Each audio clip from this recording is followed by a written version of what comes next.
ada bakal udah ada ya. Udah 20 tahun terakhir. 20 tahun terakhir itu menurut BNPB ada 4 bentuk bencana yang sudah sering terjadi dan ini bakal lebih sering dan lebih terjadi di banyak tempat lagi.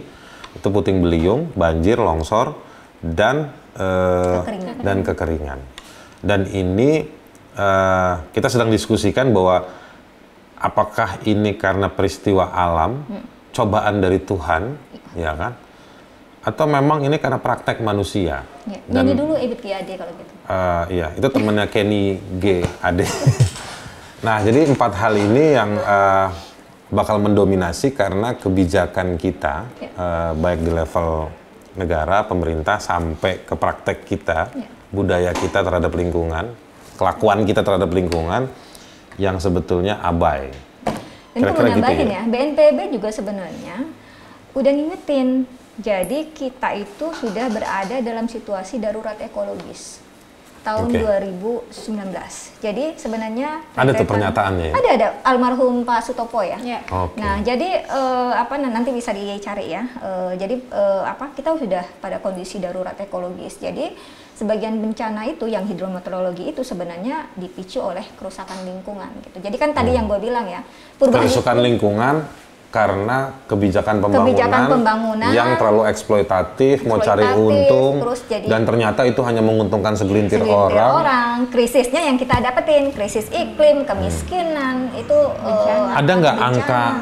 Tadi kita lokasi banjir udah kita identifikasi, coba korbannya berapa miliar, triliun, berapa jiwa, aduh banyak banget ya. Banyak banget sih. Tapi itu pokoknya kalau untuk bencana 2021 aja itu maksudnya aku lupa deh berapa. Rilisnya BNPB kemarin ya. Untuk yang udah berapa juta orang mengungsi dari total bencana? 1 juta lebih.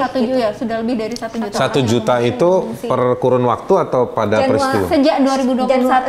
Jadi terhitung dari. Cuma baru tahun ini aja, yang baru berapa hari ini? Jadi ini kita bukan negara yang sedang dalam kondisi perang. Tapi punya angka pengungsinya. IDPs ya, pengungsi dalam negeri ya? Pengungsi dalam negeri. Yang cukup besar ya? Ya. Oke. Dan pasti ujung-ujungnya meminta mobilisasi masyarakat untuk tolong-menolong, patungan. Kalau itu nggak usah pakai disuruh, itu kan memang udah muncul ya, rakyat bantu rakyat, warga bantu warga. Dan itu dibesar-besarkan ya. Jadi menghilangkan kewajiban negara gitu ya. Nah, aku kemarin juga sempat waktu di Berita Satu aku selalu bilang, ini untuk perusahaan-perusahaan besar, khususnya perusahaan-perusahaan tambang yang kemudian punya konsesi puluhan ribu hektar, khususnya di Kalimantan Selatan, jangan tutup mata, jangan cuci tangan. Ini tanggung jawab moralnya mereka gitu. Kayak yang aku bilang tadi, misalkan dari 7 yang sebenarnya izinnya sudah akan habis gitu ya. Aku sebut aja misalkan Arutmin. Arutmin itu perpanjangan di November 2020 karena dia sudah akan habis. Jadi dia begitu habis dia langsung diperpanjang 10 tahun gitu ya, 10 tahun keluarlah si Minerba. Nah, Minerba itu menjamin Undang-Undang Minerba menjamin perpanjangan 2 kali dengan maksimal 10 tahun. Jadi dijamin dia akan diperpanjang secara otomatis gitu. Padahal dengan kondisi daya dukung yang kayak gini, masih mau bicara tambang gitu. Oke, sekarang gini deh, kita hitung mereka itu kira-kira dapat duit berapa sih? Si perusahaan-perusahaan ini? Yang tambang batu bara, emas, nikel, pasir besi. Dan gue pengen cuma ngebayangin aja. Enggak, ini kita ngomong kasar aja. Ya paling kita dilaporin polisi nanti habis ini ya. Bareskrim Meteorologi dan Geofisika. Kalau kita jadi berapa kira-kira dapatnya, terus perbaikan pemulihan. Gua bukan mau bilang bahwa yaudah lu jalan tapi lu perbaikan, enggak. Cuman karena sudah terjadi, terus duitnya kemana? Disumbang ke negara apa enggak? Bayar pajaknya. Itu kenapa KPK kan membentuk Korsup Minerba, Korsup Sawit. Tapi udah lama KPK bikin kajian, nggak pernah gue tahu.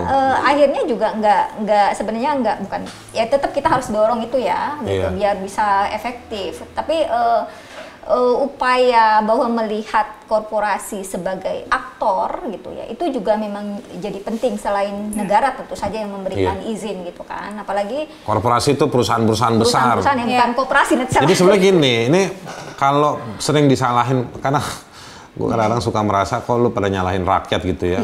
Pejabat negara suka ngomong makanya masyarakat jangan buang sampah sembarangan. Ya kita buang apa sih, cuman kulit pisang ya.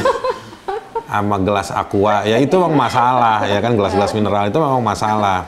Tapi sebetulnya kejahatan yang masif ini hanya bisa dilakukan oleh satu praktek korporatif. Korporatif itu artinya perusahaan besar dengan modal besar, alat yang canggih, dapat kebijakan yang pro dari negara. Red carpet. Terus gue pengen tanya, apa bahasa yang lagi musim sekarang, kickbacknya buat rakyat tuh apa? Kickbacknya bencana. Nggak, selain bencana ada nggak hal positif? Sekarang gini, misalkan nih, tadi aku sedikit googling ya, ini Adaro dividen terakhirnya itu dia 250 juta US dollar. Widih, maksudnya kalau rupiah berapa itu? Segitu besarnya ya. Per tahun tuh? 31,98 miliar itu dividen yang dibagikan oleh Adaro kepada Adaro ini yang punya kan Erick Thohir. Erick Thohir, Garibaldi Thohir, dan dia konsesinya juga Kalimantan Selatan. Ini Erick Thohir yang anak condet ya? Iya. Soalnya Tio udah goleng-goleng kepala tuh. Tapi maksud aku tenang Tio, tenang.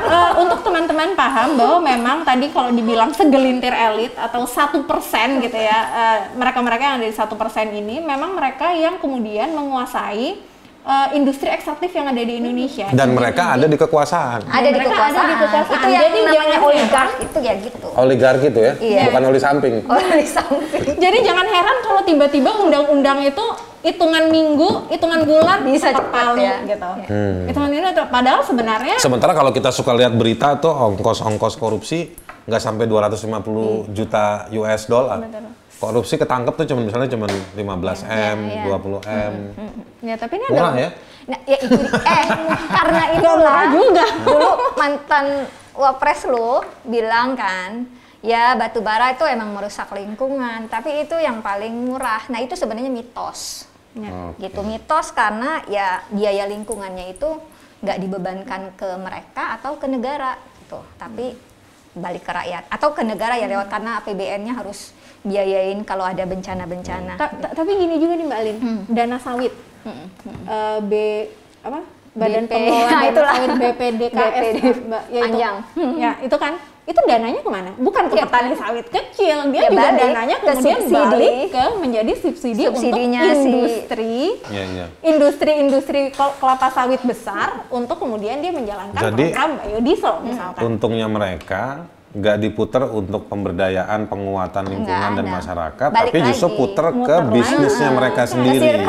Balik lagi. Kayak misalkan Undang-Undang Minerba gini ya, itu bahkan dari 2 tahun jaminan 2 kali jaminan perpanjangan izin dalam jangka waktu 10 tahun paling lama. Berarti kan 10 tahun tambah lagi 10 tahun terjamin. Dengan kondisi kayak gini, izin mereka tuh terjamin. Harusnya kan udah stop. Harusnya tarik gitu kan, tapi kan tidak pernah ada evaluasi gitu di sana. Nah kemudian mereka juga diberi keleluasaan atau keringanan pembayaran royalti 0% untuk si perusahaan-perusahaan ini apabila mereka mengekspan industri mereka untuk seolah-olah menciptakan lapangan pekerjaan hilirisasi batubara, ya untuk hilirisasi batubara. Gitu. Jadi dan siapa sih yang mampu untuk bikin hilirisasi batubara kalau enggak top 5? Artinya dia juga. Dia juga. Jadi dampaknya buat orang kecil itu cuma sebagai tenaga kerja. Paling mentok itu. Dan dengan Undang-Undang Cipta Kerja yang baru, tunjangan-tunjangan mereka juga di-cut. Kalau protes bisa dipecat. Nah, dari sisi buruh yang betul, dari sisi korporasinya mereka mendapat begitu banyak keringanan gitu ya. Dan kemudian muternya juga di sana juga gitu, dan mereka mendapat program-program prioritas, misalkan hilirisasi batubara.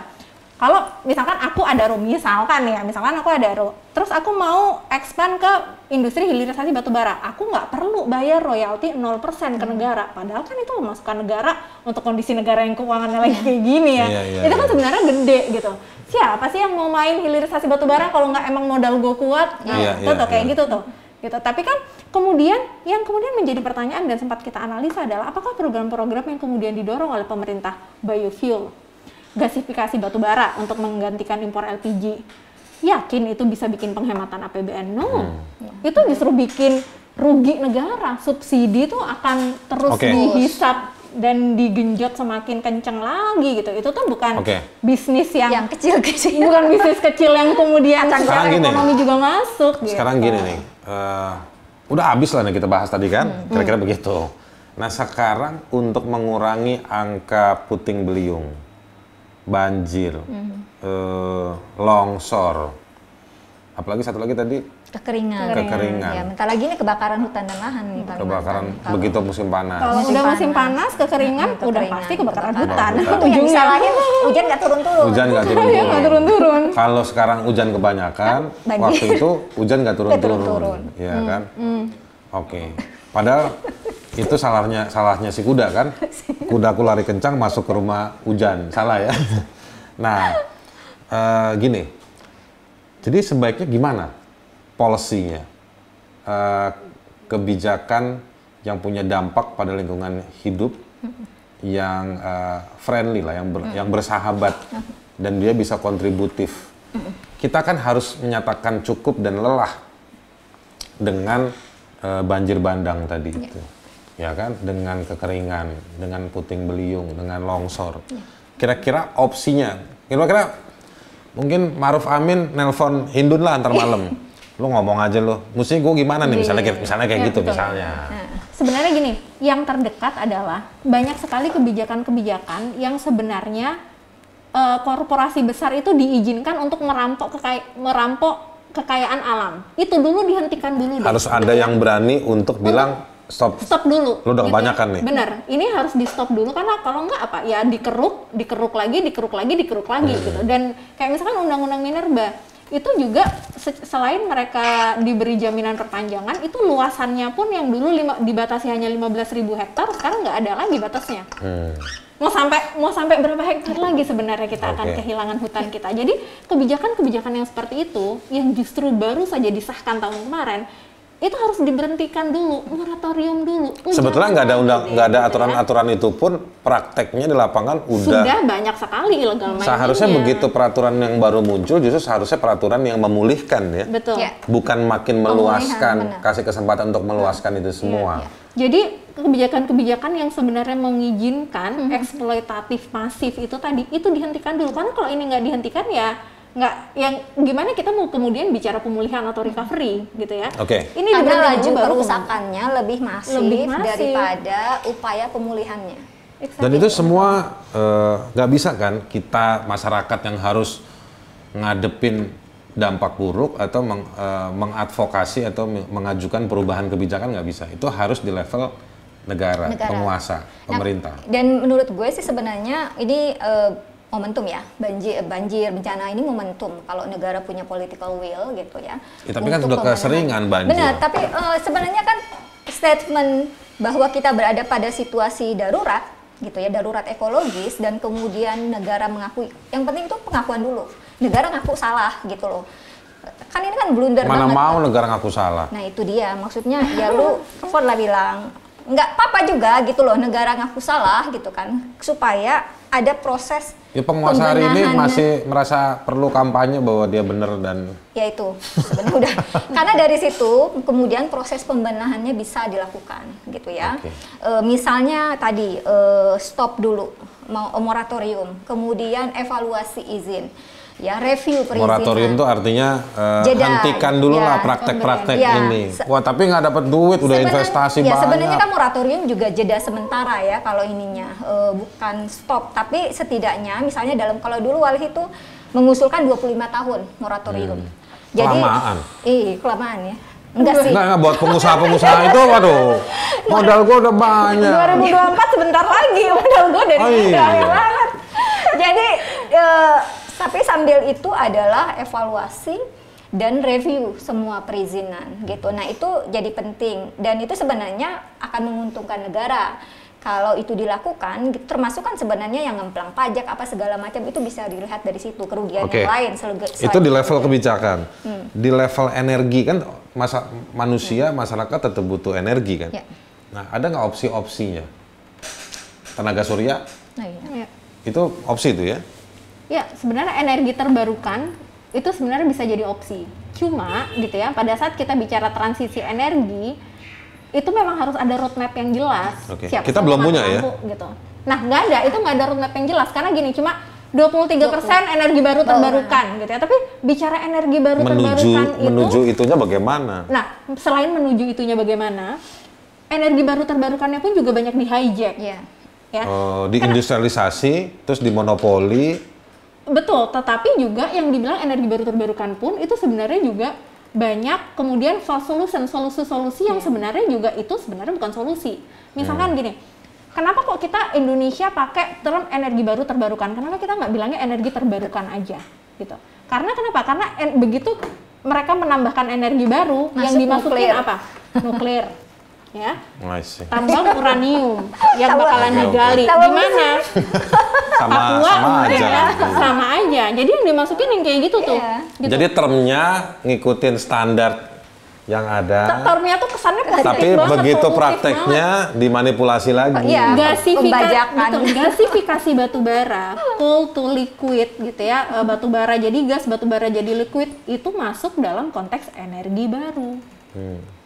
Kan itu ujung-ujungnya tambang gitu. Yang tadi aku bilang royalti 0%. Padahal pemasukan negara untuk royalti 0% itu gede banget.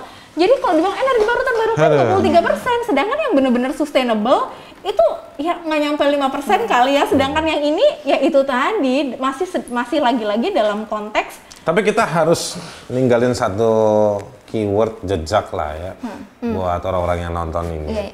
Kan kalian juga punya tugas untuk mendidik publik kan, Greenpeace dan Walhi. Greenpeace maksudnya apa sih? Damai hijau damai atau apa nih? Ini persebaya apa sih? Tapi bonek itu kadang-kadang nggak peace juga, dia green aja. Oke, mereka bener hijau, tapi mereka nggak peace. Nah itu bedanya sama kita. Tapi sekarang peace lah bonek. Ini bonek nih satu. Jadi aku juga dari Surabaya, aku juga anak Surabaya. Jadi nggak sedikit aja intermezzo aja. Jadi Greenpeace itu apa tuh maksudnya? Ya sebenarnya filosofinya secara filosofi gitu ya, kita juga sebuah gerakan yang memang mengkampanyekan untuk perlindungan lingkungan gitu ya, tetapi juga sebenarnya mengkampanyekan tentang perlindungan lingkungan saja itu sebenarnya tidak cukup gitu, karena dia mengcover begitu banyak sektor kehidupan yang lain gitu. Jadi ada keadilan di sana gitu ada kedamaian juga di sana. Jadi kita juga against peperangan gitu. Kalau Greenpeace-nya agak filosofi. Kalau Walhi setahu gue lahir karena menolak kebijakan pembangunan tahun 80-an ya, yang terlalu dominated by developmentalis kan. Dan khawatir akan seperti yang sekarang ini nih, akibat terlalu banyak pembangunan dan dia merugikan lingkungan kan. Dan dulu sebenarnya di awal Walhi itu kan kerja-kerjanya ya membangun kesadaran publik dan pemerintah lah terkait isu lingkungan ya, setelah Emil Salim datang ke KTT Rio, betul. Nah, tahun 82. 72-an. 72 ya? Mulai dari konvensi lingkungan tahun 72-an. Tapi di tengah jalan setelah Walhi terbentuk tahun 85-an lah ya, kemudian kita melihat nggak bisa cuma membangun kesadaran publik. Gitu. Karena ada kebijakan negara di situ yang mesti nggak bisa hanya membangun kesadaran publik, akan pentingnya lingkungan. Tapi harus juga dikirim menjadi menteri dan anggota partai. Banyak kan di Walhi. Alumni Walhi banyak yang masuk ke negara juga. Ya karena itu ada nanti analisisnya ya soal sistem. Tapi dalam konteks membenahi. Tapi gue mau nanya nih, apa bedanya Walhi sama Wawlohi? Nah itu dia. Atau wabillahi taufiq wal hidayah. Oke, kita udah lanjutin. Lanjut. Kita gugat negara pertama kali itu dalam kasus Inti Indorayon. Nah disitulah Sumatera Utara berhadapan sama perusahaan Pulp and Paper. Nah itulah pertama kali legal standing Walhi diakuin. Gitu. Jadi memang nih dua organisasi ini punya tugas untuk ngedidik masyarakat dengan cara bukan dibikinin kelas datang ke SD Impres, bukan. Salah satunya juga begitu cuy kita. Datang juga ya? Datang juga. Tapi menyebarluaskan informasi sedetail mungkin, semudah mungkin dan lain-lain. Jadi memang diskusi kita nih dengan dua mama-mama muda yang cantik-cantik dan sangat pintar ini menurut gue sih sebetulnya dalam rangka untuk merelasikan, kita jangan hanya melihat bahwa bencana banjir, bener hari ini kita harus tolong orang yang susah, tapi kita juga harus menolong itu diimbangi dengan kesadaran bahwa ini kita nggak bisa ngefitnah Tuhan, bahwa ini gara-gara Tuhan, bukan. Tapi ini karena kita yang salah kelola, dan kita membiarkan salah kelola ini terus terjadi, dan kita tidak mau melihat siapa di belakang orang-orang yang membuat kebijakan, atau punya kekuatan, punya kemampuan untuk membuat kebijakan dan bergerak, tapi tidak diberdayakan karena tersandra atau lebih berpihak pada para pengusaha atau kelompok-kelompok yang ngambil keuntungan dari sumber daya alam. Dan ternyata mereka sebetulnya dekat sama para penguasa, atau mereka adalah penguasanya. Kekuasaan itu sendiri. Ya. Dan kita hanya dioleh-olehi, sok rapi bahasa gue, dioleh-olehin, ya kan nggak pakai hak kalau oleh-oleh, dioleh-olehin papan yang turun dari atas bukit karena banjir bandang, angin puting beliung yang kita nggak tahu warnanya apa itu angin, tiba-tiba datang ngantem pohon dan lain-lain, atau tiba-tiba kita krisis air, situasi-situasi yang kayak begitu. Teman-teman bisa cek lebih jauh ke lembaga dua teman ini di Walhi, Wahana Lingkungan Hidup. Sebenarnya Walhi juga bagian dari Friends of the Earth, temannya bumi, bahasa gampangnya gitu kan? Iya, benar. Friends of the Earth internasional. Lalu di Hindun ada Greenpeace. Greenpeace ini organisasi internasional, atau bahkan teman-teman muda bisa gabung jadi volunteer, banyak kan jadi volunteer untuk kerja nanti berbagi peran kira-kira bagaimana menanggapi ini semua. Saya juga mau mengingatkan bahwa gerakan menyelamatkan lingkungan hidup ini banyak korbannya. Pengacaranya Walhi bukan cuma satu, tapi terakhir Wilfred ya. Goldfried di Sumatera Utara yang mengadvokasi masyarakat lawan perusahaan sawit, PLTA Batangtoru, PLTA pembangkit listrik tenaga air ya, itu juga jadi korban sampai meninggal. Dan ini angka mereka yang bekerja membela lingkungan hidup dikriminalisasi, dipenjarain, dilaporin polisi, dijadiin korban kekerasan, dibunuh, itu bukan sedikit, banyak, bahkan bukan cuma di Indonesia, tapi juga di global ya, fenomena global. Fenomena global. Teman-teman sekalian, karena waktu kita terbatas, listrik untuk merekam ini juga terbatas. Kita juga nggak mau dan terlalu menghasilkan energi yang masih berasal dari batu bara. Makanya kita nggak juga punya pilihan. Kita nggak punya pilihan. Kita nggak punya pilihan. Dan saya juga makanya karena kita harus mengimbangi antara informasi yang tersebar dan juga kontribusi kita untuk merusak lingkungan juga harus dibatasi. Maka saya harus akhiri diskusi ini. Tanpa saya akan mengurangi hak Anda untuk kalau Anda mau marah-marah, Anda mau kasih komen, Anda mau kasih ide, Anda mau melaporkan kasus lingkungan hidup yang mengakibatkan banjir, bencana, dan lain-lain. Asal jangan hujan yang dilaporin. Anda jangan melaporkan hujan ke polisi, jangan ya. Jangan. Anda bisa tulis di komentar di tayangan ini. Nanti ada kolom komentarnya yang sudah disusun oleh YouTube, jadi Anda nggak usah gugat YouTube, biarin aja. Tulis aja komentar Anda. Anda juga bisa berkoresponden ke dua kantor ini, ada Greenpeace, ada Walhi. Nanti saya kesempatan lain akan undang beberapa teman-teman yang lain untuk bicara hal-hal serupa. Terima kasih Kakak Alin, terima kasih juga Kakak Hindun. Kita akan ketemu lagi di waktu yang baik mudah-mudahan. Terima kasih juga Thank Bu you. Haris. Terima Sama-sama. kasih juga teman-teman semua yang udah nonton kita semua.